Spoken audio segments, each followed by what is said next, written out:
They'll introduce themselves. You want to talk some, Win? Just 30 seconds. All right, here's Win Eckert. Thanks, Mike. And I have a door prize after this one. So I'm Win Eckert. I'm one of the guys who helps put on the FarmerCon here year after year. Also work with Meteor House Publications. And I just want to say, very pleased to be here for our 5th year running for FarmerCon 10. And thank you very much to all the folks at PulpFest for continuing to host us. And this has been a really great partnership for us. So thank you for having us. Very quickly, Meteor House is launching 4 new books. Please drop by our table. We've got 3 new Opar books. We've got Exiles of Ko, which is a prelude in the Opar series. We've got Haddon, King of Opar, which is the 4th book of the series. Both of those are by Christopher Paul Carey. And then we actually have Philip José Farmer's Flight to Opar, which is the 2nd book in the series, but it's got 4,000 additional words that were cut out. And so this is actually, an enhanced or restored edition. We've been able to locate his manuscript and copy edit back in many of his works. And then we're also launching a new book by Jim Beard and Dwayne Spurlock called Airship Hunters, which is kind of X-Files meets Wild Wild West, sort of. It's a fun little book. So I'm going to please hand it off now to Chuck Loridans, Frank Schildiner, and Jason Aiken. And they are going to talk about the weird tales of Philip José Farmer. Thanks very much.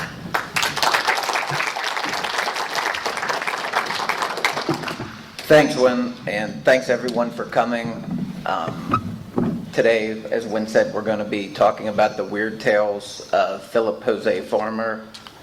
Philip José Farmer is mostly known as a science fiction writer, and he also did some extensive work with some pulp characters.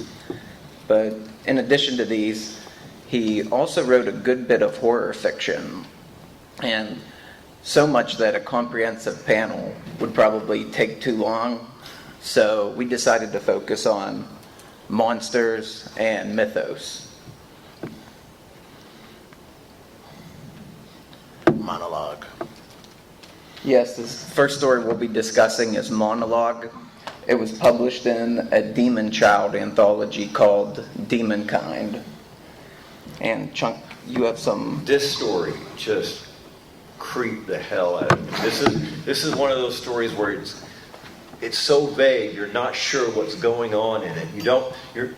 That's what makes it scarier. It's told in a first person, and this is the creature talking. It reminds me of the Lovecraft story, The Other, where a guy's basically describing, you find there's a twist at the end. It's very much like that, but I think he outdoes Lovecraft in that creepiness, because the whole time you're not sure what's going on. Is this character a misshapen baby? Is it a grown creature? Is it actually there's a hint that it might actually be a woman's cancer with a personality, and you're never sure. It's very, for a modern reference, very Clive Barker, though I think that's an insult to Phil if you read the latest Clive Barker. Yeah, please. It's supposed to be the sequel to The Hellraiser. Don't read it. Anyway, it's very internal, and it's very, very creepy when you read it. It's something not to read at night. Don't read it at night, or else you're going to really regret it. Definitely. And it's also a play on words, monologue, because it's basically the creature's monologue. And what's really creative is all of the text in the story is in quotes. So it is actually like the creature talking. Yeah, full monologue. Right out of the creature's mouth, basically. Very scary. Yep.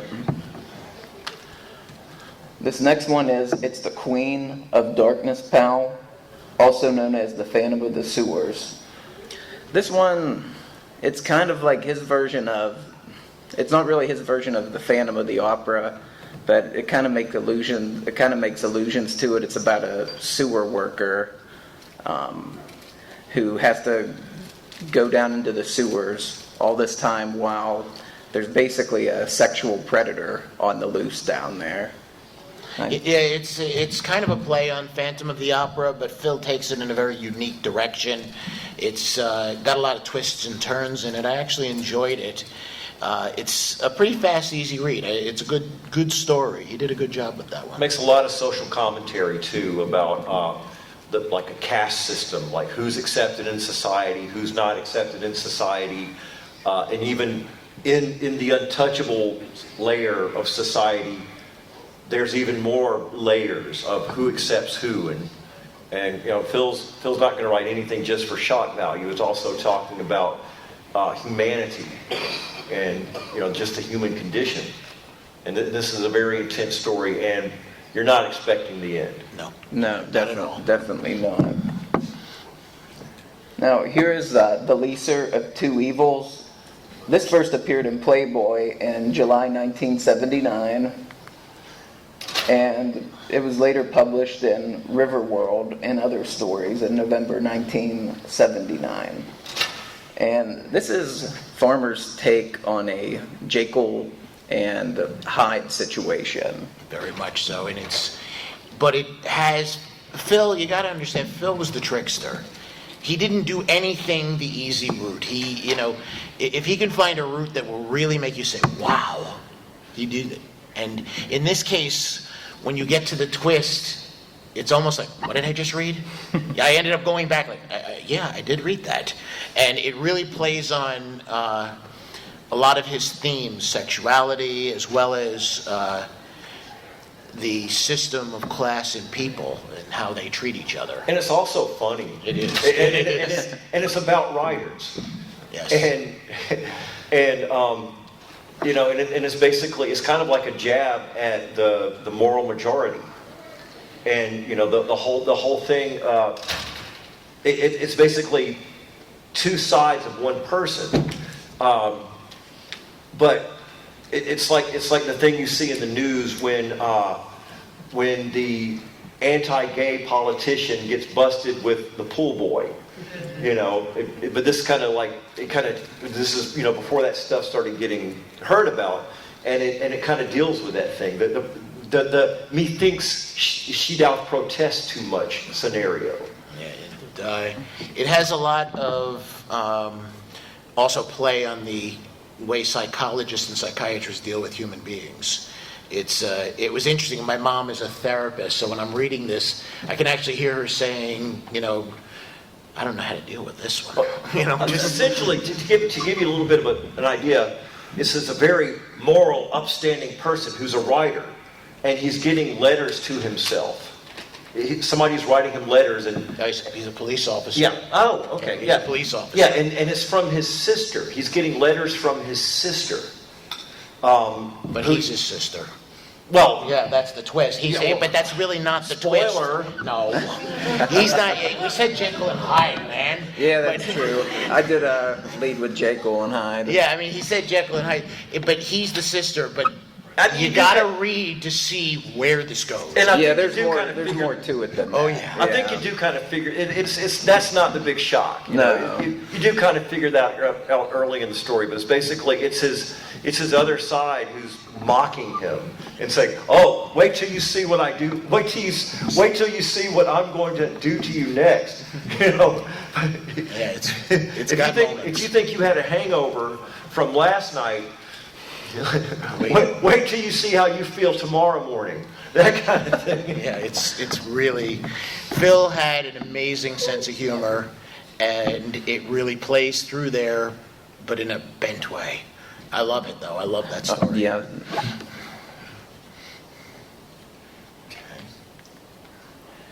Evil Be My Good. This first appeared in the World Fantasy Convention 1990 program book. It looks like that year it was a H.P. Lovecraft centenary celebration.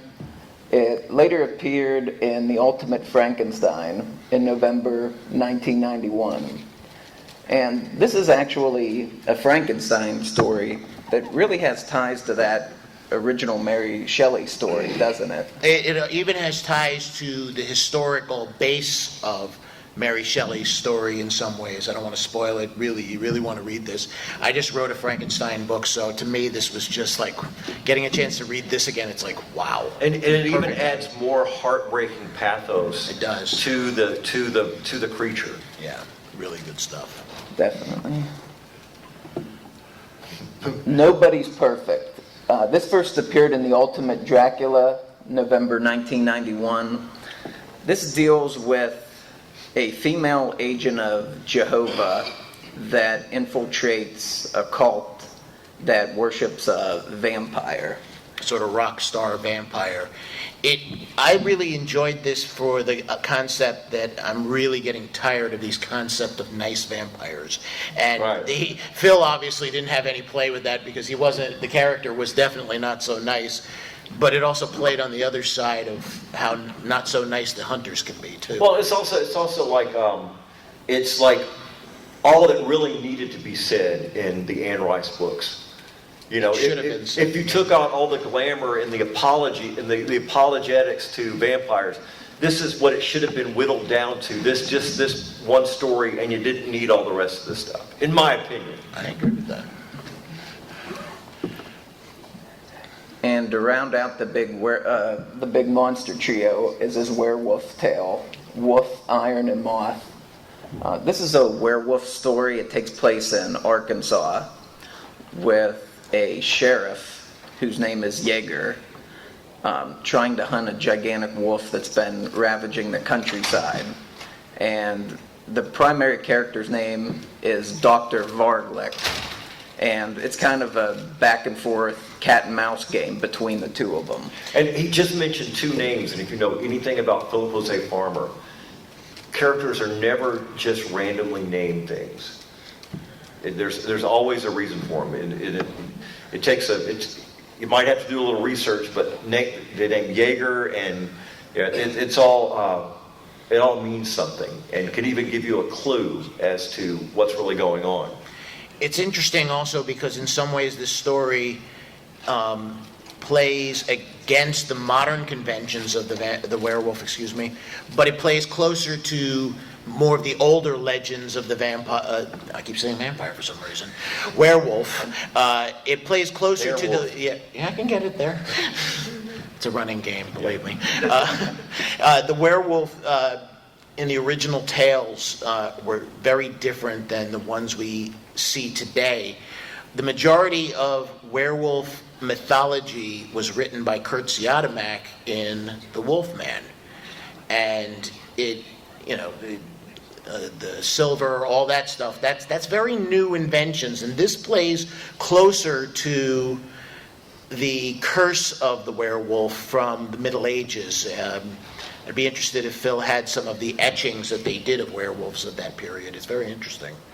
There's also a really cool portion in regards to the transformation sequence. I've never read a werewolf transformation sequence described as Farmer does in this one. It's kind of takes it into like a biological territory. And another thing I really liked about this story was there's a magazine that only werewolves get. It's called Werewolves of the World. Yeah. And there's some great Farmerian humor in there. A classified ad section where one spouse is telling their other spouse, "Come home, you can use the cat's litter box." And it's just full of really funny moments like that in there. Right there with this very strong tale of the way a werewolf, I got it out, is they have this edge of humor, which really does play into Phil. He was really, he could play on so many different levels as a writer. It's very impressive to read his work. Here's Image of the Beast. This is actually the omnibus collection of The Image of the Beast and Blown. It was collected by Playboy Press. The Image of the Beast and Blown are kind of tough to find, but this omnibus edition's out there. Basically, this is another tale of shapeshifters, vampires and werewolves, but Farmer puts a little bit of a different spin on it. And it basically takes place in Los Angeles. It opens up with a private detective at police headquarters, and the police are showing him this snuff film of his partner being murdered in this bizarre sexual ritual, and kind of goes on, kind of picks up from there on the mystery of his partner trying to solve what happened to him. Yeah, one of the things that's interesting is Phil actually used a science fiction explanation as to werewolves, vampires, and other monsters. I really liked that. It had a lot of unusual edges to it. Now we're on the farmer's contribution to the mythos. Doc Savage, His Apocalyptic Life, first published in May 1973. He included a reference to Lovecraft's At the Mountains of Madness, and he postulated that William Harper Littlejohn, or Johnny Littlejohn, was also William Dyer from Lovecraft's At the Mountains of Madness. The man who led the expedition, and also was a professor at the Miskatonic University.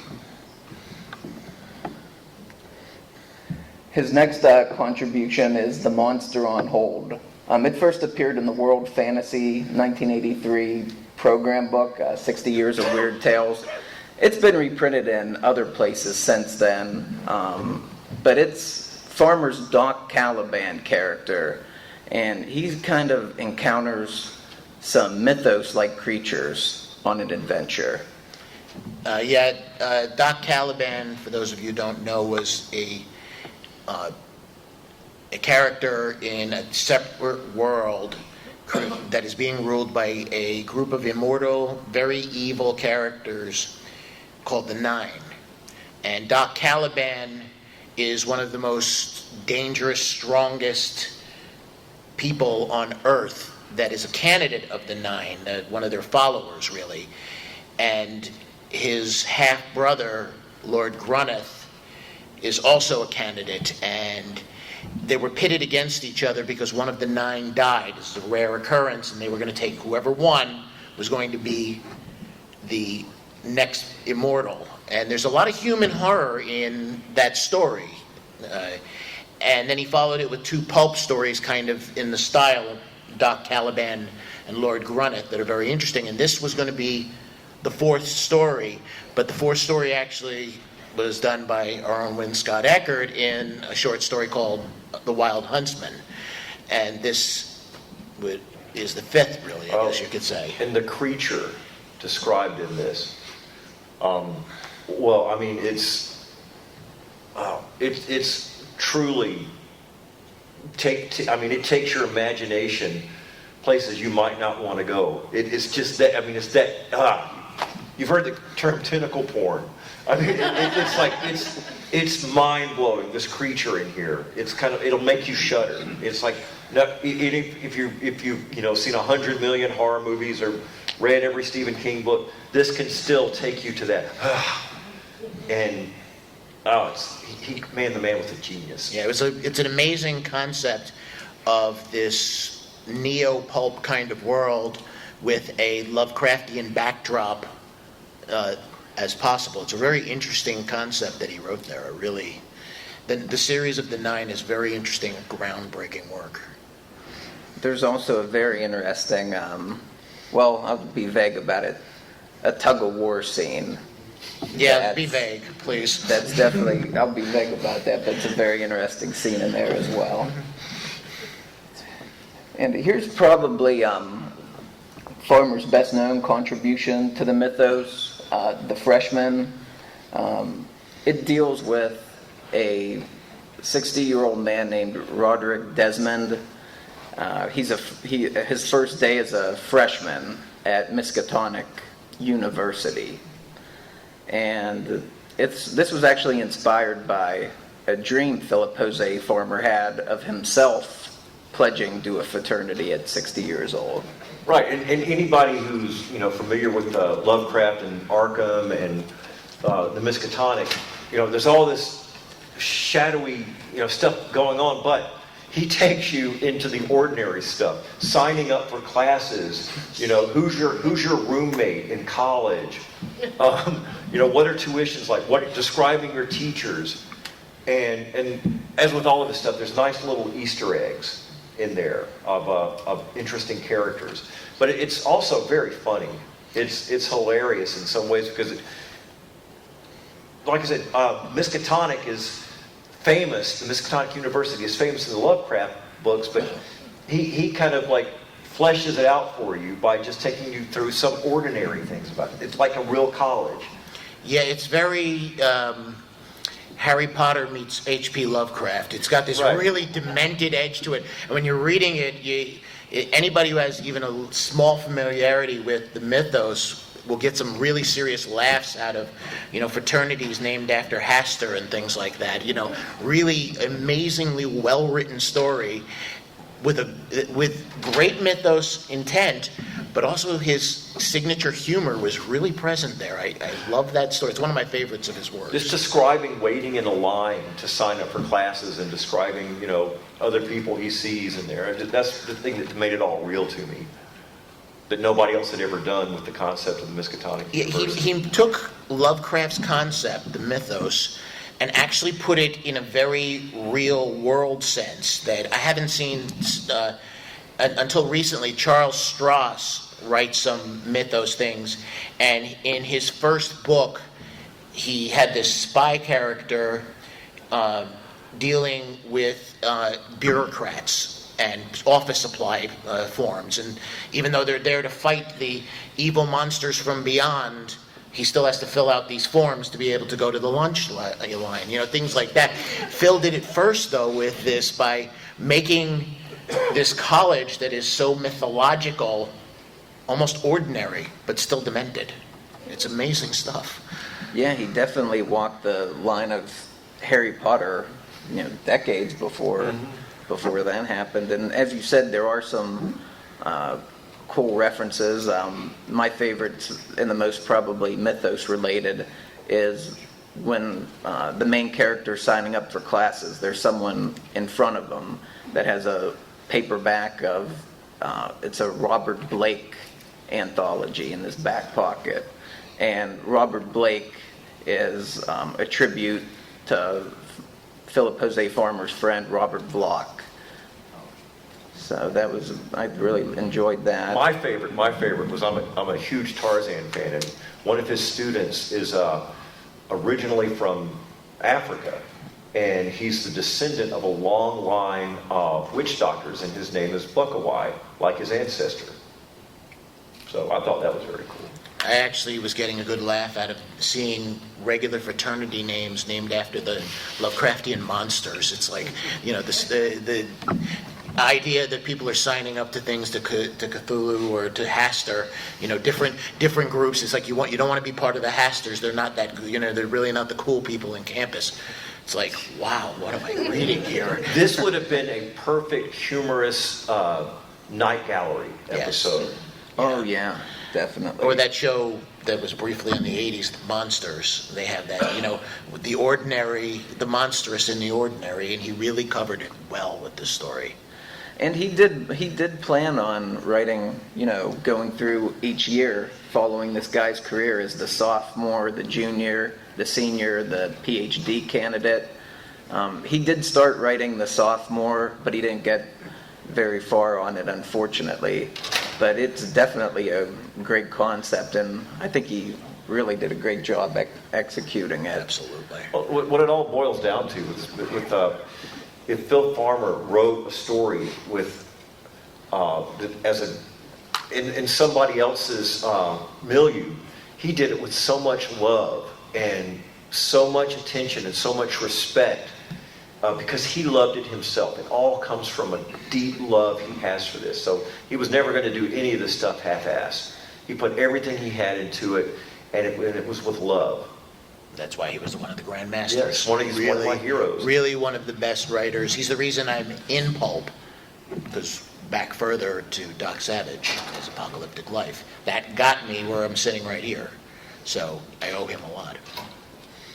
Definitely. And just as a FYI, a lot of these stories that we talked about tonight, you can read them in just a few anthologies. Here's Pearls from Peoria. You can usually get a copy of this on the secondary market.